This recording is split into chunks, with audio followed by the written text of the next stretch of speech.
56. Cheers, mate. Nice. Cheers. This is our 15th pint. Oh, what? 15th pint. I thought I was going to say 5 and then change my mind to make it more dramatic. It was totally natural.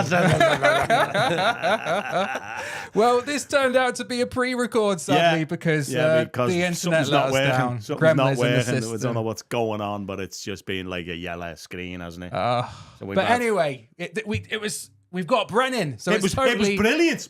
What you didn't see was brilliant. We've got to try and recreate that now, haven't we? It was fire. It was probably the best episode we've never had. That's it. So welcome, Bren. Nice to see you, mate. How you doing? More than good. Thank you. Yeah. Well, if you Wednesday night at Finnegan's, Bren, just to fill you in on the picture, me and Allan are ministers at a Baptist church up the road. Somehow. Still. Yeah. Don't know how. They have to vote us out, Bren. Can you believe that? Do they? It's like a popularity contest. Wow. Yeah. So if they want It's to like get the rid American of you. elections. Only you've got to have a lot more to get rid of you. Oh, Yeah. wow. What is it? What's the I threshold think it's to get? 2/3 or something like that. The 2/3. congregation To has vote to you say, out? Yeah. nah, you're a wrong 'un. Yeah. You've got to go. Do we get voted out as a package deal, or can they just chuck you Individually, out? let's be honest, I'm going to go first, aren't I? You will. 'Cause you smile much more than me. Everything's There going it wrong goes. now. There's me earmuffs gone and everything. I love, Brad, you Earmuffs. seem like, I mean, Alan's getting old, but he describes things like headphones as earmuffs and things does like he? that. But I don't know. Does he? You feel like you're. It's like me, Nan. Yeah, it is exactly like that. It is exactly like that. I've got to try and rescue that iPad off the floor now. Go on. Ren. We're waiting for you. This is not a Go good on. Getting It's old. like- This is his back crack. This is like Alan doing the limbo. It's one of those days. Is he there? Easy. He's making that noise. It's Bren's Look back. my I thought that was Bren's dolphin impersonation Arthritis. over there. It was turns into an amazing. episode of Police Academy. Well, we're in Finnegan's for we another are. night. We're on our own. No one's watching. Anything could happen. It could be a lock-in now. It could be a Why not? lock-in. It Why could not? be Bren a said he's got lock-in. all Feels like night. a lock-in. Feels like a lock-in. It feels like a hostage situation. And so thanks for joining us. Each week we spend the evening in Finnegan's. We have a chat. We talk about all sorts of nonsense. We touch on faith, comedy, but we anything. Fancy football. Do you do fancy football, Bren? Faith in comedy. No. No, you don't do it. Faith and football. That's a test. I've been tested, haven't I? Yeah, you are. You are being a tested. Everton fan. Everton fan, yeah. And that is not good. brutal. I feel for you. No, well. No, I genuinely feel for you because you shouldn't be there. But it's. Do you know what? Both Merseyside clubs are struggling because expectation of where Liverpool. What's the worst? Is it Liverpool work their position compared to where Everton is compared I to think what we we're used assumed to? Everton would be relegation fight this. I did anyway. No, I didn't. I thought you'd be okay. I thought after the scare we had last season, it'd go You'd right. sort it out. We're never going to be in that And position you bought again. a couple of defenders in. I know. Should have been all right. Stop the goals going in. It's just we're struggling to get the goals in the other end, aren't we? Calvert-Lewin's just dropped tools, hasn't he? I mean, look, the He player had a that season and a half, didn't he did when Arsenal were going to come in Season and for a him, half. and then that's it. Should have sold him then. Should have. And Gordon, now you're going to sell Gordon for a snip of the price. Anyway, yeah, let's not talk about that. We're well, we already could depressed. I'm happy to. Feeling good. We're already depressed, aren't we? We don't want to get any more depressed. I'm happy Stop to talk getting about upset. football if we want to talk about No, football. just it's because you're fine. an Arsenal fan and you're having 10 minutes of glory, are you? I'm enjoying it. You know you'll finish fourth. Well, if that. Yeah, take fourth. Fourth is like a trophy, famously said by kept Arsene saying Wenger. that all the time. Yeah. I'll take four from the bottom. Very good. I'll take ninth. So, Brendan, you're a stand-up comedian. Yeah. You compare, you do all sorts, and also the director of Southport Comedy Festival. Yeah. You've just got loads going on. How did you meet this reprobate? How did you meet Allan? Alan, did you do the comedy workshop? I did. Oh, wow. Yeah, that's There how you we go. met back in a while ago, but it was in 10 years ago, Oh, maybe? must be easy. Close to that, Must be yeah. 10 years ago. No, Alan came on a comedy workshop that I was running. Because we're doing one of those at the moment, Bren, with yeah. at the church, aren't we? With there's Started last week. 17 people on it. Oh, which it's a bit big. it I know, feels too big. I know. Too many. I know. But it is. But Half it. yeah, but well, I think what happens though, doesn't that happen sort of a natural selection not quite anyway? as big. Because what's going to happen is, I think this week they've got to stand up and do 2 minutes. You'll lose a couple. So We need to lose about 7. I think you need 2 cohorts there, don't you? A and B. Yeah. You need to lose 7. I'm telling you. It's just time, isn't it? Yeah, it's time on the final show as well. For and those everything. lovely people listening who don't know about the comedy workshops, really, it's a very personal thing, and you have to dedicate your time per session, per person, and that's why 10 is the golden number. Is it? 2 hour, 2.5 hour session. Yeah. Because sometimes it can be people start doing run throughs. It's too long. It can be 10, 15 minutes, and then 10 minutes, 15 minutes of feedback. Yeah. Wow. So, Bren, you did the course that Allan did. You ran the course. He ran it. He didn't do the course. No, I know he didn't do it. He's a proper comedian. I did do a course. That's how I started. Is it? Is it? Yeah. Yeah. Oh, wow. Was it a guy called Tim Clark? Yeah. Wow. Okay. And so what did you make of Allan when he first came through the door? Like, what did you think? Do you know what? I remember exactly what I said to Allan, which was my kind of how to, I wouldn't say teach, because it's like a guide, isn't it? I'd say the teacher is a guide more than anything else. And I said to Allan, you're going to have to decide here whether you want to talk about who you are with your religion and the ministry side of it, or shy away from it totally and be not a civilian, but just either be Allan Finnegan or Reverend Allan Finnegan. And we had to have a big decision, didn't we? That was a big decision. Yeah. And and he's regretting that decision. It's the best decision he made, isn't it? Well, no, you said to me, I think you should lean into being a minister because there's no one else doing that. Yeah. So why don't you do that? And we worked out why nobody else was doing it. But I want 15%. 15% of nothing, Bren. Yeah. He's doing all stop it. Yeah. So, he did. I mean, to be fair, have any of your other members of your course gone on Britain's Got Talent semi-final? No, but I did start Steve Royal off. Oh, okay. Well, there you go. Not on a comedy course. And he got the final. Not on a comedy You taught him to course. juggle. Steve Royal was a walk-on part extra. I did extra work years ago when I was a bit skint to try and make up my wages, and I met Steve Royal probably on the back set of Coronation Street and stuff like that. So Steve and I got on straight away because he's a lovely person. And I said to him, mate, you've got to try stand-up comedy. And he was already doing juggling and like street theatre style stuff. Yeah. What if you know his background? He was at Camelot as Mad Edgar. So I said to him, mate, you've got to start. You've got to have a go. And then because I wasn't his mate, I would see him fleetingly when I did these walk-on parts, a different thing. How are you getting on? And then in the end, we bumped into each other and he said, I've had a go. I did the Frog and Bucket in Manchester. Wow. I loved it. Wow. Yeah. And then bang. So that's 2. During lockdown, you and him did shows, didn't you, for the care homes and stuff? We did one. Was it only the one? I remember seeing it online. But it got on telly, didn't it? And stuff. Was that what happened? Yeah, we got on the news. Oh, So it looks like you've been doing it every day. Just happened, didn't it? Yeah. Yeah. Very good. We did stuff outside to people inside. Yeah. Which, you know anything about how sensitive stand-up comedy is? It's a bit of a struggle when you've even got like a people little inside. banister or a table in front of you. Yes, it is. Oh, So, dear. I had a pulpit in front of me. It was lovely. Yeah. I still It was love good. that. It was Yeah, good. shut But you up. can Yeah. use it as protection, can't you? Yeah, It's a barrier. Me. It was not good. Do you prefer? Do you know when you're in the church, do you actually stand behind a pulpit, or do you like free flow? Do you flow around the room? Well, actually, we sit on a couch now. Yeah. Sit on a couch now. What do you mean? Like a sit on it's more like a daytime television setting. Oh, is it? Yeah, it's very different. Look at Bren's face. He's not appreciating. He's not having that. I'm gutted. If you saw my face, because I'm thinking I'm missing this. This sounds good. No, I sit on a couch, and sometimes we get someone else and come and sit like by Letterman me, kind and of we thing. talk. Yeah, it's like one of them interviews. And then do you rip them?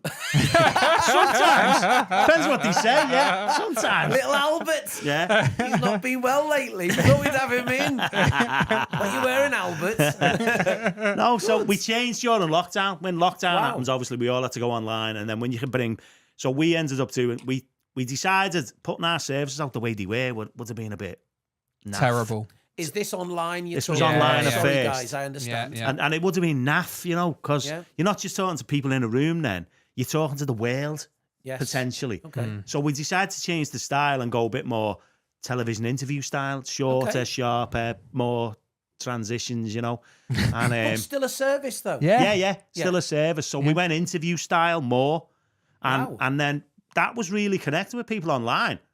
Like loads of people watching at times. We had like 1,100 views. Wow, you know what I mean? So it was a lot for us. We're only a small 2-bit church. You getting a coffee off them? No, not at that time. Not at that time. We're getting no coffees tonight. That's for sure. Right, and then so when they're finished, a lot of churches just went back to normal, and we said, didn't we? We're enjoying this way too much. So you've carried it on. We've carried it on. And so we get people who come to the church because they've watched online, you know, and they get to see, you know, because sometimes people think it's a good idea to go to church, and they rock up, they arrive, and they go, "Well, what is this? This is terrible." And then they kind of, you know, during the first song or whatever, they like slip out, which is we let people say you do it if you want. They say that's the time to do it. Yeah. But this now people can see it ahead of time. They can see what they're in for, and people who maybe would find, you know, if their experience of church is just like sit down, shut up, be miserable, stands up, sit down. Then people seem to be pleasantly surprised. Okay. Yeah. So we carried it on. We didn't go back to what people were calling normal. Yeah. So we right, stayed. Without prying here, go on, and prying information of it. Do the service that you do with the Baptist, yeah. Is it like the Catholic Church where there's a service and communion and things, or what? Is there any elements to that? Yeah, we have communion, readings and stuff. Yeah. It's just done a bit more informally. laid back, informally. Okay, yeah. Good. So everything's a little bit more informal and a little bit more, I don't know, shared around, I suppose. People shout out. We have hecklers. Yeah, Do you? Yeah. God. Yeah, it's absolutely, good. Yeah. And we have all the time. kids just everywhere.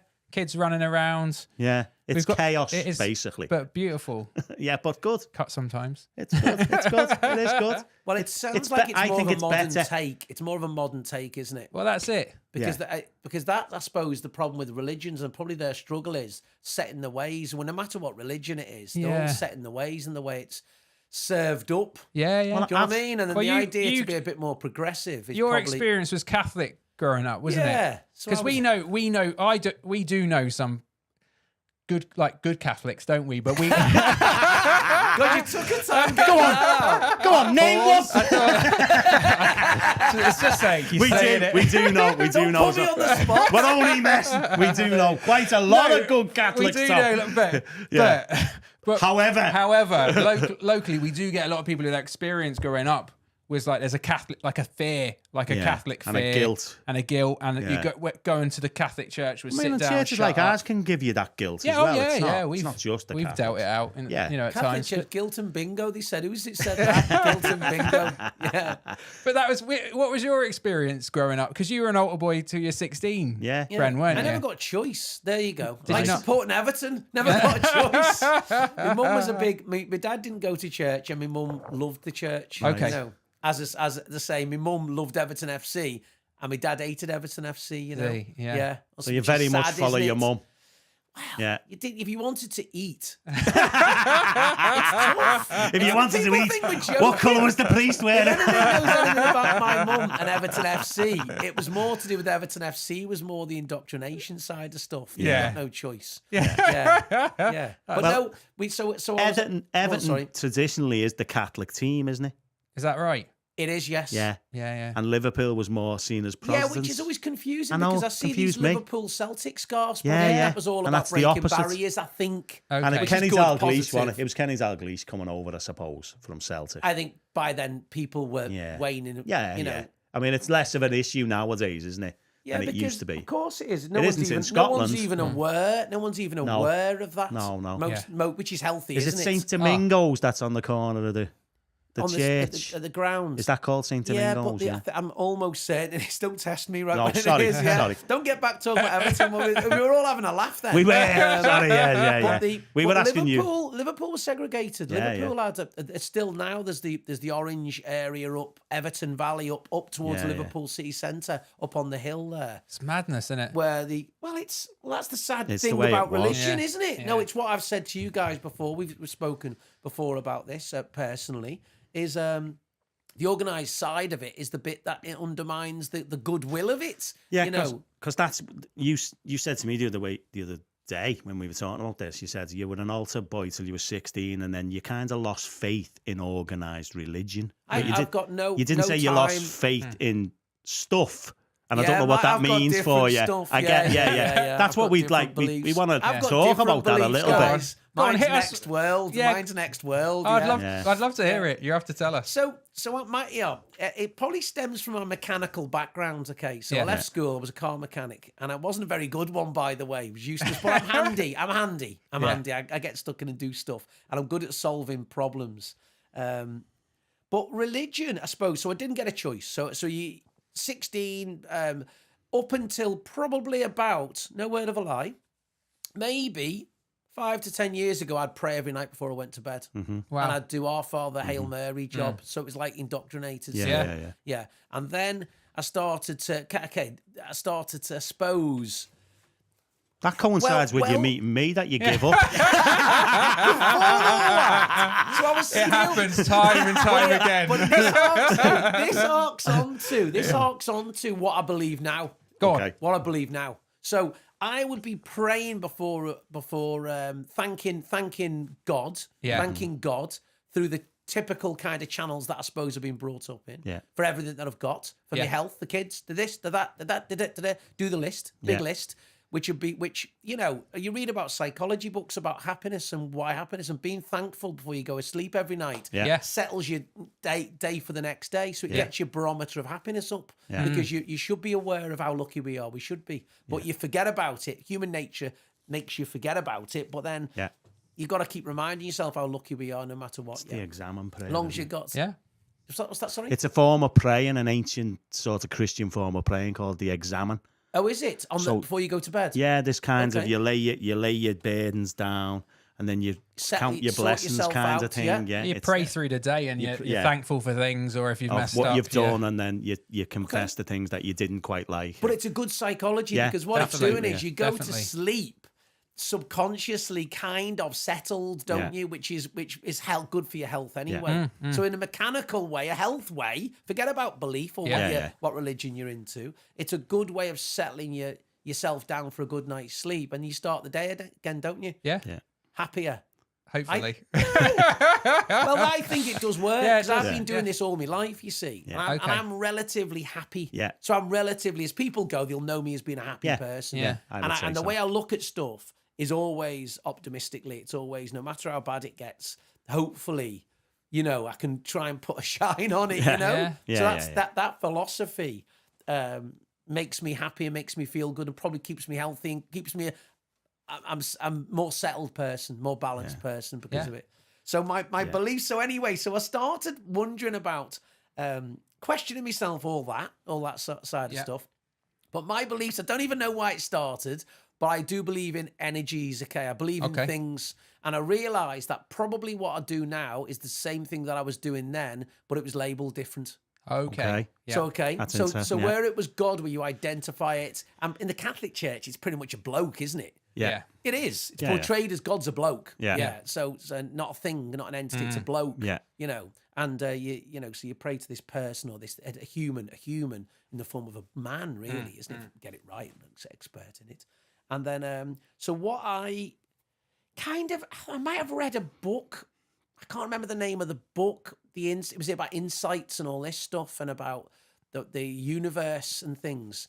And it's not this, what's the stuff that Tom Cruise is into? Scientology. No, it's not anything like that. Yeah. But I do believe, now this is not taught, this is not anyone's told me about it, this is what I've worked out. I think, and I believe more in this than I believe in God and a person and someone to answer to. I believe more in this, that we have energies that are mechanical.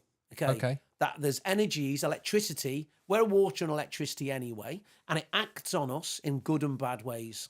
Yeah, and it acts in human beings, and the way I act on stage, it works on that with an audience, and this energy is there. There's an energy there, and by being positive and being good with that energy, using that energy, there's no rules to this, by the way. Don't expect there's an understanding. Try and get your head around it. I think it acts on me. Okay, forget about anyone else. I think it acts on me, and I think the more positive I am and the more good I do, which is a Christian belief in a way, the more I do for one person doesn't make any difference. It's putting something into a good pot that when I need it, it's there for me as well. Yeah. So it's a positive energy. But I believe it's mechanical, and I believe in the next thousands of years we will start tapping into it. It's not a religious thing. It's a mechanical acting on us, like magnetism to medieval people. And it is kind of a religious thing as well, because there's kind of this thing within the Bible, you kind of reap what you sow. So you're reaping positivity.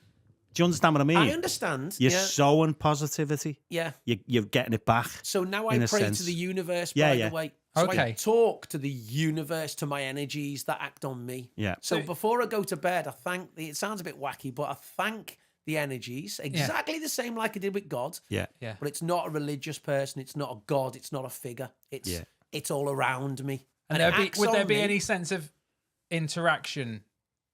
Is it a two-way kind of relationship? Do you feel like there's a give and take in it? Oh, yeah. So I thank and then I ask for what I want. So it's setting me up again. So it comes back to the same kind of principle of I thank the energies for what given me. Yeah. Same thing. Same thing, just different label. And then I go, right, what do I want from the universe? What do I want from my energies to give me? And it can be monetary. There's no harm in it being monetary or sorting me out, or I was not being well over Christmas. Sort me out, come on. Yeah. Sort me out in the same way that a lot of people use this God figure or whatever religion they're into. Yeah, that sounds and that deity or deities, in the loads of different beliefs. So is this force, I'm really intrigued. I think it's really interesting. Is this force, is it like sentient? Is it divine? Is there any kind of, is what you believe in, is it a closed system? Was there any act of creation? Would it have been, is it fleshed out any further than that? No. Okay, that's all right. It's a mechanical thing that acts on all of us. Okay, and it's probably instinctual. It's probably in us as creatures. Yeah. Okay, and I've met people, and people. I think the energies are wrong in someone, and when I meet them, I look at them, and they're being dead nice to me. I'm looking at them going, he's a wrong. He's a wrong. And do you know what? I use it, and I'm aware of it. Yeah. So I use it and look at them and go, whatever it is you're going on, you've only ever been nice to me, but you're not. Your energy. A bit like we do about chakras, not chakras. What's it called? Auras and stuff like that. Oh yeah. And I'll feel, and I'll go, there's something wrong here. There's something wrong with them, and I distance myself from them. So I trust. It's an instinctual thing. Now it can be. You could say, well, that's just your instincts, Bren. And I go, I know, but there's no tick in a box why that person and why I'm drawn to someone. Yeah. So people draw me in and people repel me. Yeah. But I trust it completely. Yeah. I think it's incredible. I mean, it just doesn't sound that different to faith. No, it doesn't sound that different. It is, but hold on a sec. Yeah. Is I think it acts on all of us. Yeah. It's very similar. Very similar. I suppose no. By the way, Alan and I have talked. Yeah, about we've this talked at length. Before. We've talked at length about what I believe, but So I believe interesting. this is not spiritual. Yeah. I believe this is completely mechanical. Okay. Yeah. So it's completely energy. It's energy like a light bulb or like electricity and stuff. And it's there. Yeah. And it can flow. It can flow. You can repel. Use it for your good. Use it for your good. It's great. Yeah. It's great. I mean, it is. No. It's just I feel like I'd love it's to. not labeled as well. Because Is it that some of the labels that really? Yeah, the labels have put you off more so than anything else. And some of the harm of institutional religion. Yeah, of course it is. Of course it is. Tell me what good the traditional religions have ever done. If you start looking at any history book, it's horrific. I mean, I would love to throw a couple of history books your way. there's definitely been. There's definitely some positives to faith. There is lots of negatives. No, as well. I get it. I would not defend the church there's wholeheartedly. been the Crusades and all sorts, as there has in other religions as well. It's not just Christianity. No, but look at no, it's not just Christianity. But when you start, I suppose that I don't know enough about all the religions to label them all as bad. Yeah. Okay. Catholic Church, I'll tell you right now. Yeah. I'll tell you now without getting too heavy. It's terrible. Yeah. Its history is terrible. Do you know what? The Baptists have got a few bad things along the way as well, haven't we? We're not. I'm guessing. Yeah. I don't know. Just Alan for starters. Alan for starters. Sadly, with Everyone. mankind, humanity, sadly has used everything they can, whether it's politics or religion. Humanity to their tends own, to just to destroy bend their itself. own. Yeah, exactly. It does. Tom Holland's book Dominion. Have you heard of Tom Holland? He's a journalist, but he wrote a history book on basically charting. He's not a Christian, although his work in history has led him to a place where he's exploring faith. Because he was so profoundly agnostic, probably. Yeah, because he was so profoundly impacted, basically by basically how the Christian worldview has shaped everything and the good it has done. But he's not got an agenda in the sense I've not read this book, by the way. He's not trying to undermine anyone. He's just trying to examine it. He's just following where the evidence leads him. But he kind of he'd be a voice that comes against, I guess, some of the traditional voices that just kind of would just label religion outrightly as evil, a negative, kind of evil influence. But but also he's not. What's great hearing it from him is he's not coming with the agenda of faith. I'm trying to get you in my church so I can whip the offering plate round. We're better than them, which seems to be an undercurrent of most religions, isn't it? Come in our church and give us your money. Yeah, basically. But then hate the other people as well. Yeah. So it is interesting. I've not read that book. No. It's a Minion, is it called? It's good. I read a book by who's the guy who got with Terry Waite, who was captured around the same time, was held hostage. Don't know. Is it John McCarthy? McCarthy, yeah, and the American fella. He was John American, McCarthy? wasn't he? I think it is. This guy was either Irish or English. Oh, I've heard the name John McCarthy anyway. Okay, so again, this is. I listen to audiobooks all the time. I'm always in the car, so I listen to audiobooks all the time, and I listened to this book, and it was called something like Bible Story. Okay, and basically, in his captivity, he had one book. He was given a Bible in his captivity. It was the Bible, and he said he read it, I think, cover to cover 3 times, back to front. Yeah, and he said it saved him mentally. Because he had something to do, of course, because he was 2 years or 3 years in captivity, Chained whatever. to a radiator. It was the same similar story to Terry Waite. He was captured around that same period, whether it was in Beirut or around that, and this book that I listened to was really, really interesting. And he said he was an atheist, but he wanted to examine the Bible because it saved him mentally. It got him through it. Yeah. And so, just in as much as the book, forget about the religious side of it, just the book, he wanted to examine its origins. Yeah. And the explanations were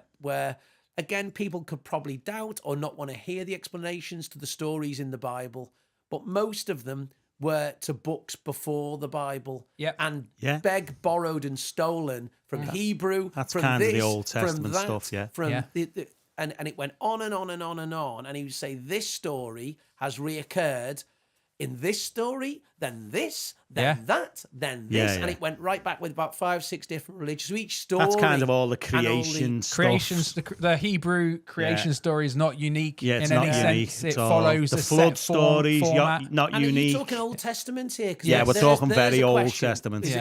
I'm not sure that it was the New Testament he was talking about. If he said the Bible, water it'd be water to wine, and all these things have all been, and names that reoccur.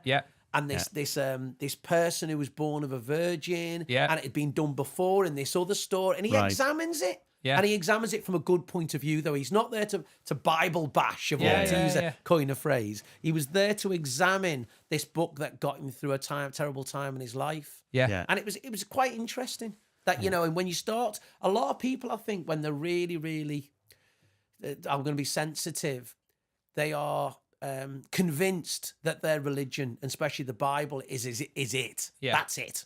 This has been written by God through man, whatever your explanation is. Do.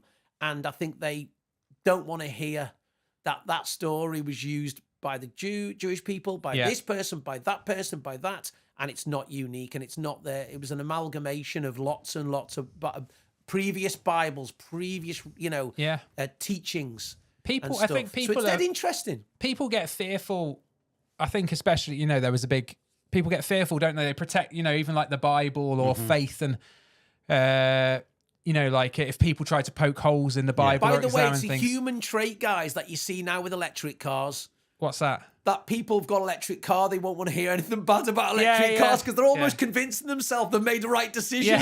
It's human nature, isn't it? But I kind Apple phones is exactly the same. Or it's true. I think if the I just don't, the fear, which then I think leads to unhealthy places, like that fear of like defending, questioning, defending. I think Not questions are all questions right. are good. Questions Yeah, okay. I know. I think you're always on a bad route if you've you got some close guy, down questions, normally some white fella, who's telling you what to believe, how to believe it, and that's part of the couch idea at the church is a conversation. We won't examine. We won't normally tell you what you should believe. We'll say some stuff and then get you to think about it yourself. Which is great. Which, by the way, is in questioning why the Catholic Church to me didn't work. Okay, Yeah. and my mum had the faith because you know she's from a different era and all that, and it was a great comfort for her. Brilliant for my mum. It's the perfect thing in the world. Yeah, perfect thing in the world for her. But even at my mum's funeral, when they're talking about your mother's, so you name my mum, she's gone now to purgatory, and the way they talk. It's now we'll be in purgatory for a while and then we'll move on to the divine plane. And I'm looking at him going, it's insulting listening to you talk about my mum saying that not like we believe. If he'd said, well, we believe and this is going to happen and this is what happens, I'm all right with that. I'm actually going, I respect people with faith that if that's what you're into, fill your boots. But then when you get this is what happens. I'm like going, you're so off kilter, and this is why the churches are empty now. Yeah, and so much of that is really embellished. I think a lot of that is embellished. Yeah, that wouldn't be what all Christians believe. No, I know. And also, Catholic, but also said, the mystery for me. There's got to be some sort of. There's got to be some mystery. It's not all clear. We don't know. We don't know, and that's fine. But I think maybe sometimes in religions, people are fearful of not having all of the set pat answers. Yeah. And then, but I think nowadays, we probably a generation or so again, people wanted that certainty, the pat answer, and all that. But I think now they wanted certainty and rightness and black and white and all that. Nowadays, in a post kind of modern world, people are into. Well, there is no certainties. If you understand, and they're comfortable with it, and that they're happier with that than certainties. Yeah, they're happier with the kinds of, that there's a suspicion of experts. Yeah. So if you're an expert in everything, they ultimately they think he's trying to do something, he's wrong. Do you understand what I mean? I understand. Years ago, your dad would never have asked for a second opinion off the doctor. Yeah, okay. Now we ask for a third opinion. And we still don't believe him. Yeah. You know why? Because they got it wrong anyway. But so we use our couch idea as a conversation starter, not a conversation finisher. Brilliant. Yeah. We put stuff out, and I'll often say, I could be talking nonsense here. Yeah. You go away, read this yourself, have a read around, think about it. I could be wrong. Mm-hmm. Sort it. You know what I mean? Rather than probably 20 odd years ago, it would have been, this is what the Bible means. This is what it says. That's not where we're at, is it? No, and I think I have my own beliefs, obviously, but having grown up in the church for a long time, there's an element of things that people would have talked about 20 years ago where you think, well, that's not how I would read that now. But it was talked about with such certainty that I think people now feel like it's become so rigid. I think someone likened it to like a brick wall. So this is how it is. This is always, and if you start to take like one element of that out, then the whole thing starts to wobble and fall over. But I think we don't have to force. I don't think there's, we have to force certainty on people. No. I think there's a mystery to life. Mystery. Even what you're talking and you're exploring in terms of energy, there's a mystery to it, isn't it? There's not even a book being written about my energy. There probably has somewhere. Do you know what? I met a guy called John who's lovely. He's not been well actually, so I hope he's all right. But he's an old guy, 80 odd, and he talked about this energy. He's the only other person I've met in my life, and basically. He's from theatre background, so he's done a lot of amateur dramatics and he's done singing and all this. And we're on the way back from a gig in Ormskirk at the little gig he used to run down there. And he said, "You really let your energy go there. You let your energy out, didn't you?" And I was like, going, "Is he on to what I'm my kind of vibe?" Yeah. And I said, "What do you mean?" And I was shocked to hear it because we'd not discussed it. We'd never ever mentioned it. Yeah. And he said, all performers have an energy that is with them, and if you're aware of it, it pulls back to you. Okay? This is how he liked it. Imagine a flow. So when you're relaxed and you're with an audience and you're trying to communicate to them and do your act, he said the energy just flows when you're relaxed. It flows around the room and wraps them up and then controls them in a way. You're all under the spell. Now he's using it maybe as an analogy, but he said no. He was convinced there was an energy thing, and he said when you start to become aware of that energy, it almost comes back to you. So you can't control it. It's a natural thing that only ever emits when you're relaxed, and it seems to flow, and then the wavelengths hit the audience, and you're all on the same page, and that's when you have the best gig of your life. Yeah, and I'm going, wow, because that's never been there. Have you been aware of it too much? Obviously. So he was talking about the same thing as what I go on about, that there's a mechanical, non-spiritual thing. Yeah. It's not spiritual. I mean, you keep saying it's non-spiritual, and I totally respect that. I'm not, because we've had loads of conversations about faith, but actually it sounds really spiritual to me. No, it's when not. You're explaining it, for me, you may as well be using the God word and the spirit word, if you get what I mean. Okay. When you're Maybe saying energies, I'm hearing spirit of God in my head. It sounds like but that's very similar. Well, that's maybe your choice, though, Yeah. But in your, I mean, this isn't like a. You haven't started your cult yet, have you? This is going to happen later. I think tonight it's been launched. Me and Allan will sign up straight away. We'll buy you a coffee. The minute I disappear back to form, you're going to go, we can't put any of this out, do we? Some and Allan are no longer Baptist ministers. No. They've joined Bren. Eon. It does sound cultish, doesn't it? No, I'm only messing. No. Is there a need for any kind of divine? Do you believe in that we were created, or are we just evolved? Has it kind of? Have you thought it through any further than that? We've evolved. Unfortunately, I don't. All that story of the creation that God did this and that and the other. I'm not. Buying. I'm sorry, guys. I'm not buying into it. I mean, there's plenty of Christians. That, I think it's completely. There's plenty of Christians that believe in evolution. If you've met, if you know, we haven't evolved, unfortunately. We haven't. We've evolved. Oh, okay. As in, we've started at like whatever. And then we stopped. Microorganisms. And we haven't moved on much. We stopped at the amoeba stage. We probably just about got out the water as far as I'm concerned. Yeah.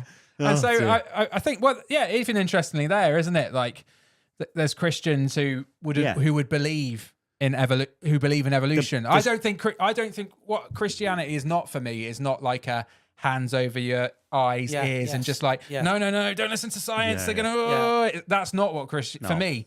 My belief is that if anything of science, we've got nothing to be fearful. If it's true, if religion is true, or I guess our belief more in God or Jesus is true, then there's nothing to fear about it. Science will just discover, So I feel super nervous of people who are just like, oh no, the world's only 2,000 years old, or something like that, or trying to deny all this scientific stuff. And I just think, well, it's ludicrous, isn't it? And I think with Christianity, you can have just it does require a step of faith, like rather than a massive giant leap where you have to like close your eyes and pretend that gravity doesn't exist or something like that. There's like a step, but similarly in what you believe there with the energy stuff, that's not kind of necessarily scientifically provable.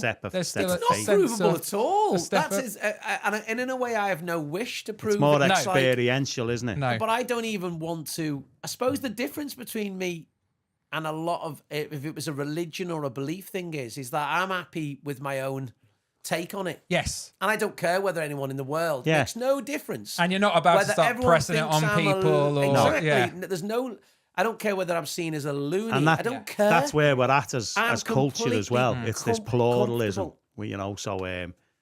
Multiple stories can exist at the same time, can't they? Yeah, that would be a postmodern view of life and the world. Yeah, my truth is my truth, kind of thing. We can have opposing truths, but they can be we can hold them happily, even if they contradict one another. That would totally be against. Well, that shows confidence in belief, doesn't it? Because you're going, I'm not nonplussed whether anyone believes or not. Yeah. I'm genuinely not. I'm just like, I've worked it out that there's something acting on us. Yeah. And it's not God with a big beard in heaven. I just don't believe that. That's a lot of the time, I suppose, when it comes to looking at the religious side of stuff and why I'm averse to, or pushing away from it, is I can see the game. I can see a game plan. So the Interesting. game plan, usually it revolves around death. Okay. So humans don't want to believe they're going to die. We don't want to. It's not a good feeling, is it? It's not a good feeling. No. I don't care what anyone says. Whether you believe you're going to go somewhere nicer or whatever, good on you. That's probably a comfort. That's a confidence trick with the masses to go, right, come with us and you eternal life. Yeah. It's to join our gang and we'll go on to somewhere nicer and it's perfect and there won't be drizzle. You know what I mean? so It's Ricky Gervais's film, isn't it? The Invention of Lying. Have you seen that? Sorry, no, go on. Ricky Gervais's film, The Invention of Lying. His mum's on her deathbed, and nobody lies, so no one says anything. And he's the only man in the world that can lie, right? And he finds it out, and he says to his mum, "It's okay.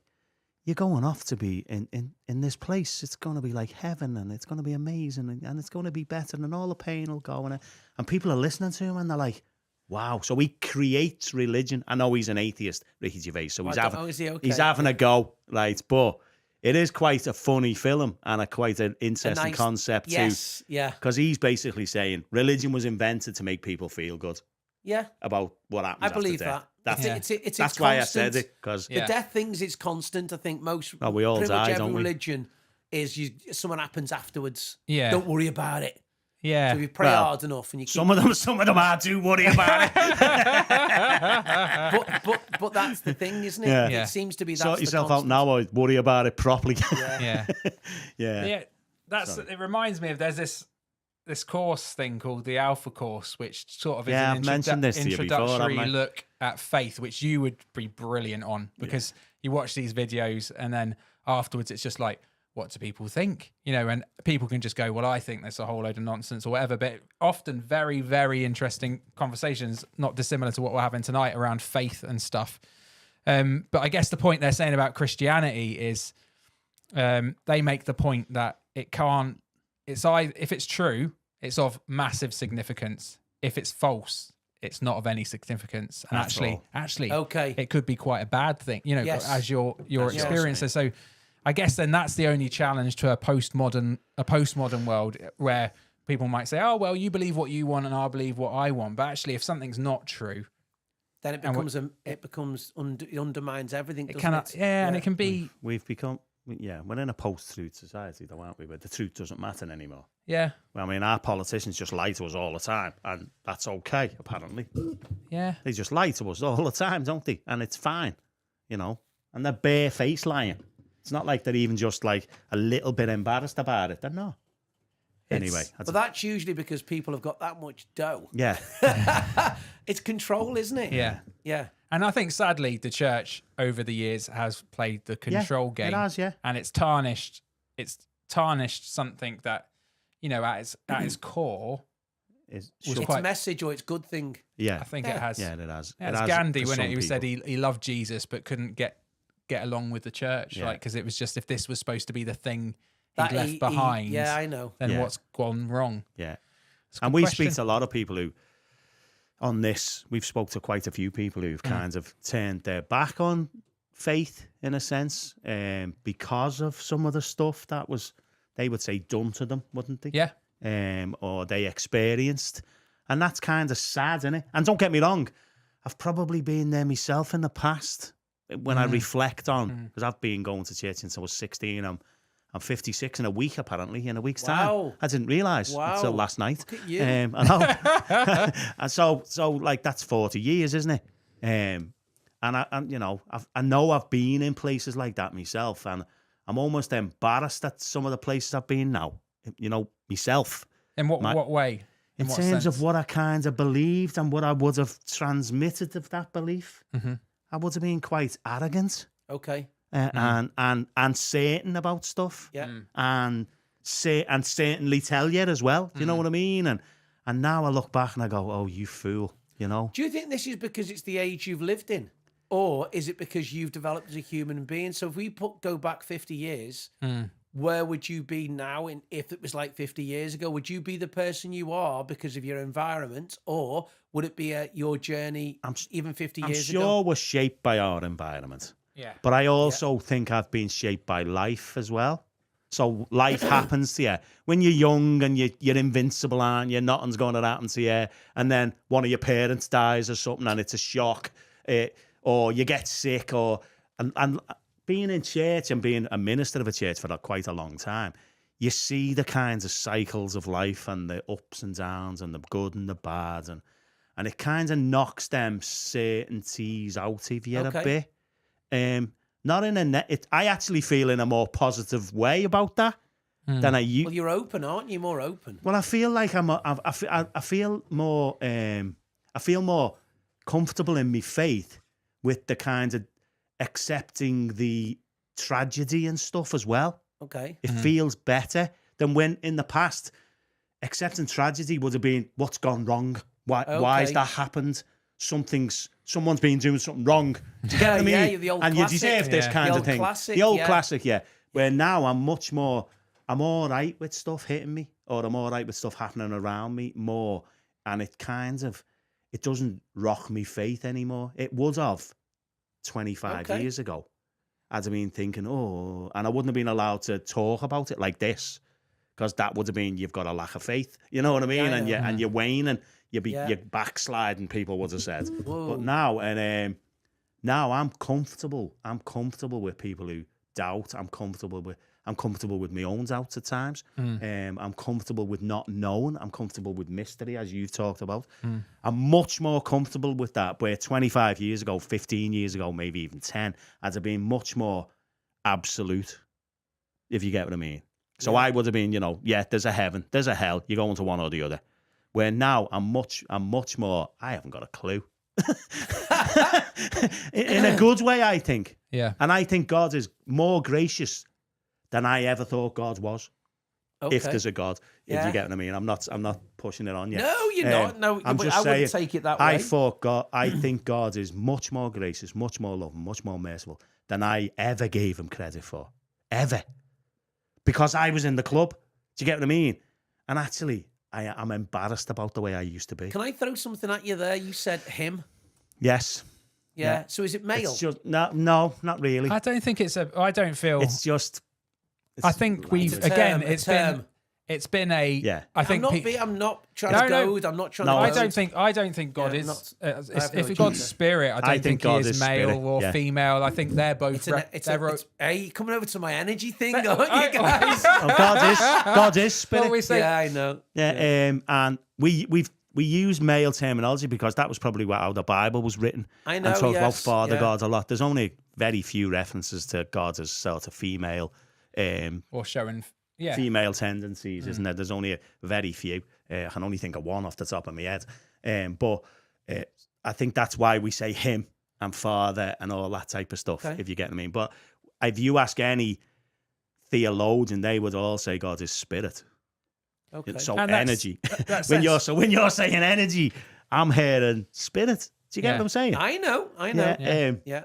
And so God is, in a sense, genderless. And when it talks about he made them in his image, he made them male and female. That's right to begin the Genesis. So it speaks to genderlessness. Yeah. I don't want to get into the whole gender debate, by the way. Don't even go there. I don't want to go there. But Tom's just turned the cameras off. By accident this time. No, look, guys, it's interesting talking to you openly about that in relation to what we've spoken about my belief thing that I believe in, which is a thing, No, it really is. It's like, I just think it acts on us. I appreciate you sharing with us. It's not always no. It's not always easy to have these conversations, is it? No, and it's quite a personal thing, isn't it? Often, for people to to share what their kind of own belief system is. But we appreciate it, mate. We appreciate it. Right. It's been this is a different kind of episode It is tonight, a different kind of and episode, that's fine.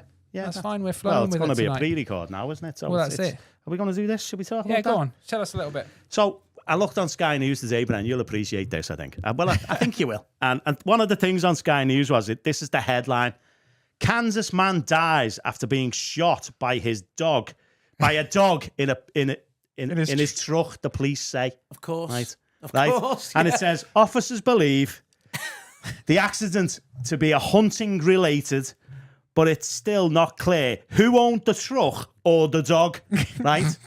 And who called the emergency services? Was he dead, by the way? Yeah. He died. God. The man has died after the dog stepped on a rifle and shot him from the rear of the truck in the US state of This sounds like a CIA thing to me. This had to be America for starters. The victim, who has not been named by police, was found in the front passenger seat. So the dog's driving. The dog's driving. Having been struck by a bullet in the back. That's mad. Why did he think the dog did it? I don't know. The dog must have been sitting there like that, with gunpowder on its paws or something. I don't know. It's got bullet residue all over All it. it tells me is in America there's far too many guns and far too many dogs. Far too many dogs that can use guns. That can drive as well. and far too many American people. Yeah. That's what I think. It's mad, isn't it? I mean, we banned fox hunting with dogs. They're still using them to go hunting with guns. They're meant. They must be. That's not. The dog's not killed the person, has it? Someone's killed the person. Someone's killed the person, and now they've blamed it on the dog. That's a hit. That's got. Everyone used to slag off Facebook, because if the bad side of Facebook and stuff. But then when you see a chimpanzee with an AK-47 chasing a load of soldiers around, all of a sudden, just for that one clip, Facebook's worth all the bad bit. Because crazy times. Crazy times. That was literally Sky News today. Today, that's a headline on Sky News. If you want to look at it, it's literally a headline on Sky News. So, what was the weird? Have you ever had a weird accident, Bren? A weird accident? Obviously, that fella's been shot by a dog. My weirdest one was probably when I was a kid. Went round to my mate's house, and his sister didn't like me. I was say 6 or 7, so they just lived up the road. Sister didn't like me. Knocked on, and she opened the door. This big heavy door. I stuck my hand on the door frame, and then she basically said, "Do one," and slammed the door. Slammed the door. door. This way your fingers are taped together still. Yeah. And so I just obviously door slammed on the thumb. Beautiful. Took my hand away, but my thumb stayed in the door. Which one? This one from just above the knuckle. Did they sew it back on? They sew it back on. Wow. So I screaming, and she's like, so she eventually opens the door, but I had to pick the top. I had to pick the top of my thumb off. It happened to our Becky, though. Our Rachel's done it to our Becky. Slammed the door on, and they took the top of her finger up, but they didn't sew that back on. They just left it. Yeah, left it. Just left it. If it was like half a finger. Little bit. Because it grows back. It does grow back a bit, I think. But yeah, her finger looks like the claw. Does it? What Becky's does? Yeah. She's all into. Well, she's put a false nail on it, hasn't she? So it looks all right. Do you know when you really hurt yourself? You go into, your body goes into... Do you know when people say I hope they didn't suffer in the car crash or, whatever? Yeah, you know what I mean? Yeah. It's suffice to say, I used to race motorbikes, didn't I? So I crashed a lot. And there was 2 ways to crash. No word of a lie. You either crashed with awareness or not. It's weird. What do you mean? In what sense? Awareness? What do you mean by that? You'd either crash and you can feel yourself sliding along thinking... I hope I don't get run over by all the bikes behind. Yeah. Did you do the TT and that type stuff? No, my motorbike did, but I never. So I fueled in the TT. So I've worked in the TT. Yeah. I've been mechanicking and stuff. Sorry. Helping people out. It's cool. Yeah. But I've raced short circuits and stuff. And in relation to that accident, you said, did I have a bad accident? There's sometimes you're aware, completely lucid, completely like you can feel the heat through your leathers as your bum scrapes on the tarmac, and you're sliding thinking, hope I don't get run over, and it's almost slow motion. Yeah. Fully aware.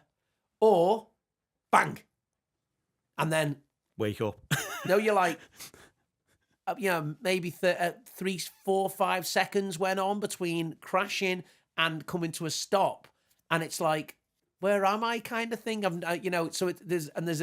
The thing is, when you really get hurt, I think your body goes into a kind of a place. Like protecting you. Protection, exactly, yeah.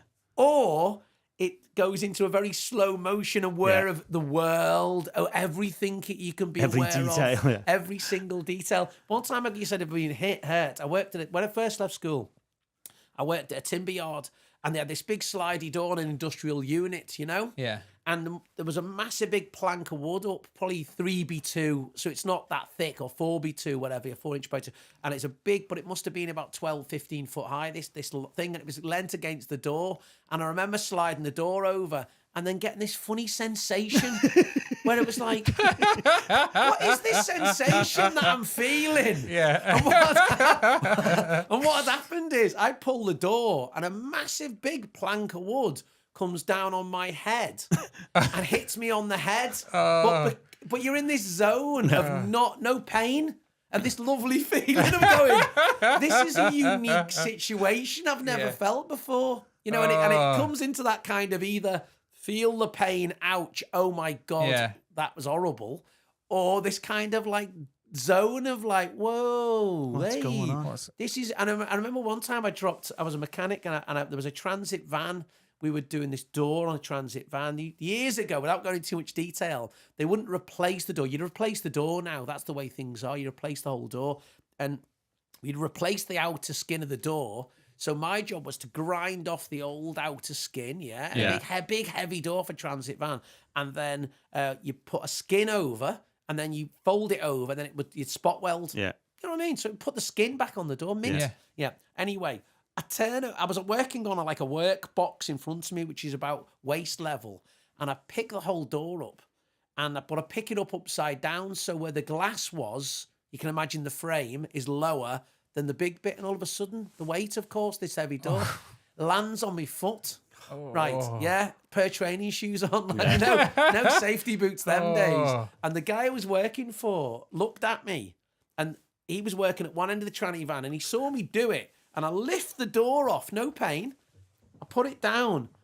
And then I start walking towards him as if to say, that didn't hurt at all. And he said it was like watching a cartoon. He said the colour just dropped down. And as I walked towards him, I went, that did, you know. And do you know when they say you see stars? I whited out. I blacked out, basically. Wow. But it was like lights in my eyes. And it's again, it's the defence thing. Yeah. Horrible injuries. But I hate anything about fingers because of a mechanic, you see. I remember. It's like, I remember working in a manhole. So I'm in a manhole, but the manhole's about just above waist height on me. And I'm breaking out to put a new connection in with a jackhammer. And the jackhammer, I'm holding me Was foot. it electrical or water? No, a hydraulic jackhammer. Oh, the manhole, it's a drain. A drain, okay, right? okay. So I'm holding my foot against it to try and keep it on the side, right? And anyway, and I keep slipping off and all this. And next minute, I slipped, fell forward. It landed on my foot. But because I fell forward... You pressed it? I pushed on the trigger. So I jackhammered my foot. And jackhammers are pretty heavy. I picked it up. I lashed it up in the air. Wow. The jackhammer? The jackhammer. Yeah. I jumped out of the thing. And I was like, when a dog gets run over... I legged it round the corner and then started screaming when I got around the corner. Literally, started screaming. And had you done much damage? I broke my foot, yeah. Oh, yeah, okay. Yeah, my nail, basically I smashed the end of my toe. I went between the toe cap and so it was the top of my foot, you know. Oh, that's really bad. Oh, it was a hurt. Proper hurt. That's sensitive as hell. Proper hurt. Yeah, anyway. I've done plenty where I fell off ladders. Fell off ladders. I've done all sorts of daft stuff. Just those moments as well after you almost do something, where I fell off the ladder the other day, and I fell on the way down. And I managed to stumble, but I was going backwards, and I was going back. Horrible! What a horrible feeling! I could feel myself going back, and but fortunately, I was close enough to the wall that the wall kind of caught me. Oh. Whereas if I would have been 6 foot forward, I would have just gone down and smashed my head on the back of the wall. I was working out there trying to put a cable in during the lockdown when Joyce was had to move her office here, so I needed internet upstairs. Okay. And I didn't get my proper ladder out. I just got my step ladder out, and I thought, I'll just reach, I was like this, and I'm up above, nearly up the top window. I'm trying to drill a hole and poke a wire through and all that type of stuff. And next minute, I thought, I'm falling. Oh. And it wasn't the decking then, it was concrete and all that type of stuff. And I thought, I've got two options. I'm going to fall backwards, which will really hurt, or I can jump, right? And spring. Just jump, like a cat. Just jump and land on my ankles, But I had flip-flops on because, I'm really sensible when I'm doing jobs. Oh, you're just smart. You're just smart. I landed rigid, and I just fell sideways. And I lay there for about 20 minutes, no one was in. I was on my own. And I was like, I don't think I broke anything, but I'm just going to stay here for a bit. I once tripped over. Do you know a wheel trim? You have a wire in the inside of a wheel trim. I tripped over one of them walking down. Like I was kind of jogging. When I was a mechanic still, and I tripped over one of them, and I went straight down on my face, as in. And my arm went out on a low wall and smacked me. And do you know what? I was more hurt there than I ever was racing motorbikes coming off hundreds and odd mile an hour. Yeah. The silly ones are the ones that catch you out. Yeah. It is mad. It is mad. Yeah. Right, Bren. Why don't we end with we've taken up plenty of your time, mate. But what a Finnegan's tradition. Okay, and what we do is basically we get you to tell a story. And you've told some already. You've told some stories already, which is great. But if you tell a story and what you're pitching for membership in Finnegan's. Okay. You know, say you want to come back. Say you're driving past one day and you think. May I add that the guys didn't preempt me, pre-warn me about this, but.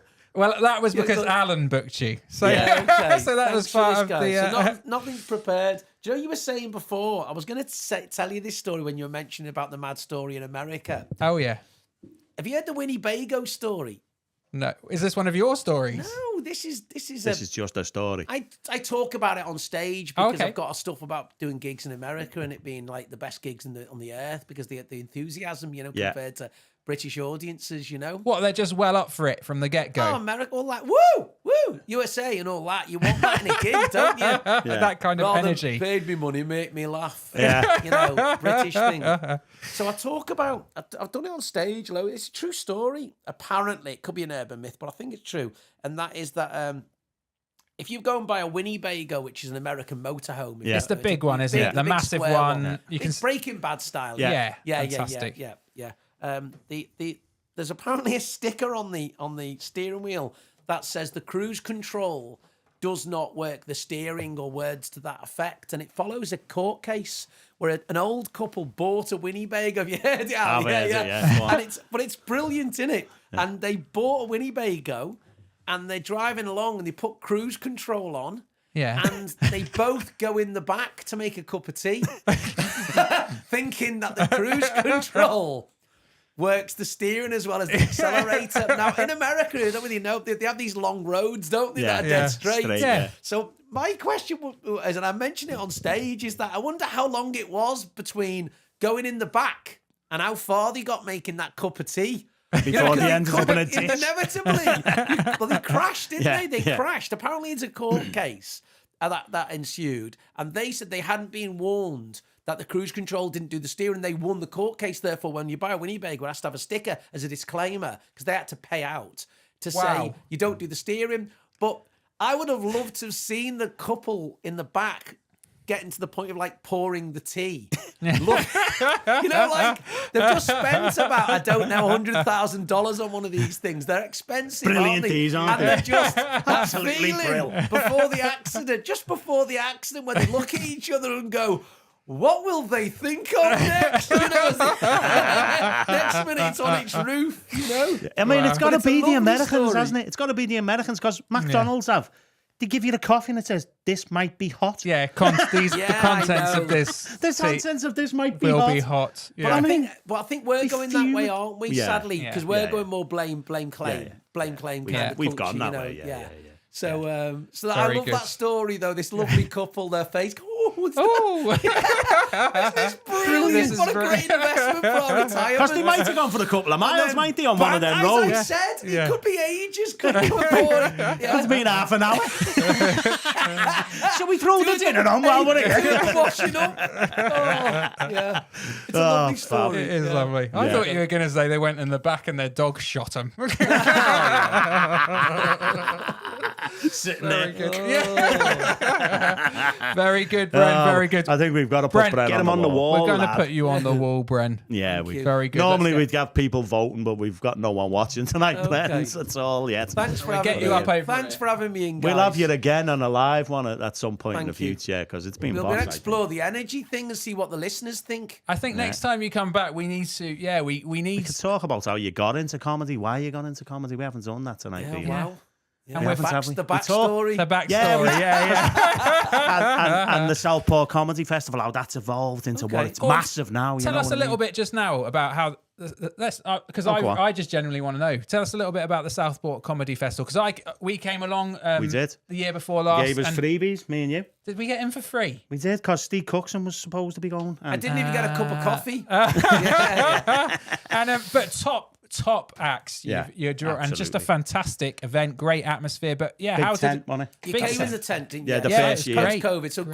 So quickly, the comedy festival was run by the council up until 2010, and I was already doing stuff with them. I was always kind of, because the team that ran tourism and ran the events would 1 minute it'd be Comedy Week, as they called it, which was 8 days. Couldn't get your head around that. Comedy Week, 8 days. Southport. And then it was and then talking about belief now, but back to belief. And then they do Jazz Week, food festival, blah blah blah. So you never had a group of people who are overly expert at booking the festival. You know, because that's my background, isn't it? Yeah. 30 odd years. And your wife, Val. But this was early days. Right, though. okay. Val was probably at the Royal Court then. Right, She used to okay. be at the Royal Court, and then so I was already involved, and then it got cancelled after 2008, all the cutbacks, 2009, 2010, things were getting chopped with council events. And then so I got wind that it was going to be finishing, which was bad because I was just getting in with them as well. It was like they were asking me to book some shows, do this. They had the finance, so they gave me some budgets to put some shows on, which was nice place. And then basically the thing was, it was cancelled, and I thought, if I don't do something about this, this is gone. This is gone. So I just kind of thought, well, I'll try and run one and carry on another year, see if I can get some back in. Yeah. And it was good because I was already in with the newspaper, which was the Midweek Visitor, Southport Visitor, which was Echo, Liverpool Echo. So they backed me.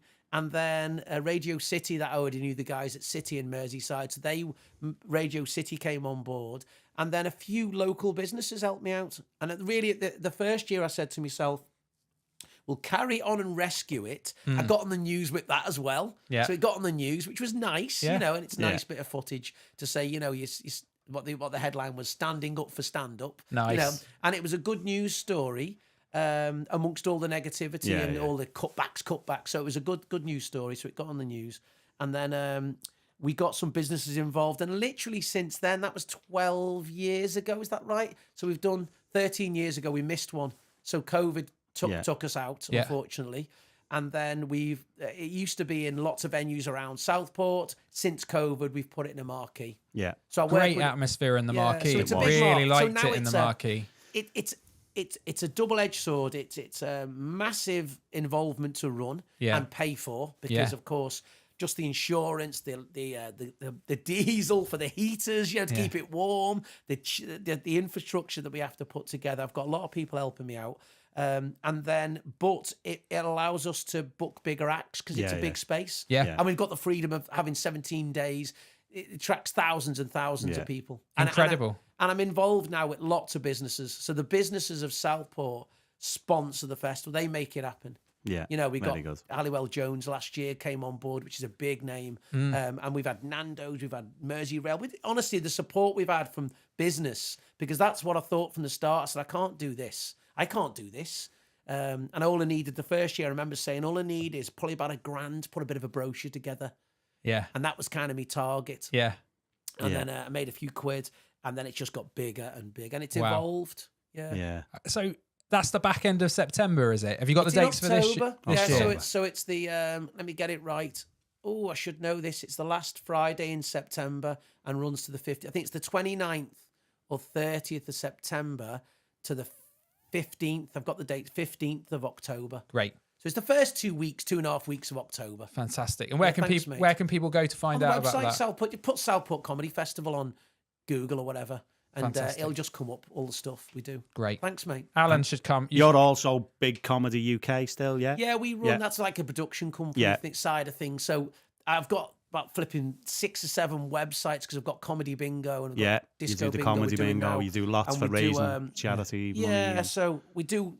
I'll come again. We'll talk about it all. We've loads the to business talk about. end of it. You Yeah, know, be great. Thanks, guys. Great, and we're going to come to the comedy festival this year, and this time we'll pay for a Are you ticket, gonna ain't pay? we? Yeah, we'll pay for the ticket. Because he's down. Hey, with all the money you're He'll going to make pay. for the podcast. That's it. We've already got a tenner, so Do you know what, guys? we'll have to go for one of your lower end gigs. I'll sort you free tickets, but I want a coffee. I'll do that. You're at that level, not a pint level, but a coffee level. Coffee level. We can I'll do do. that. Level, I'll Yeah. get tickets for Yeah, you. yeah. We'll be there You'll with be bells welcome. on. You'll be welcome, guys. Thank you so much, It's been Bren. so good. Lovely to have you on. Well, thank you for watching another episode.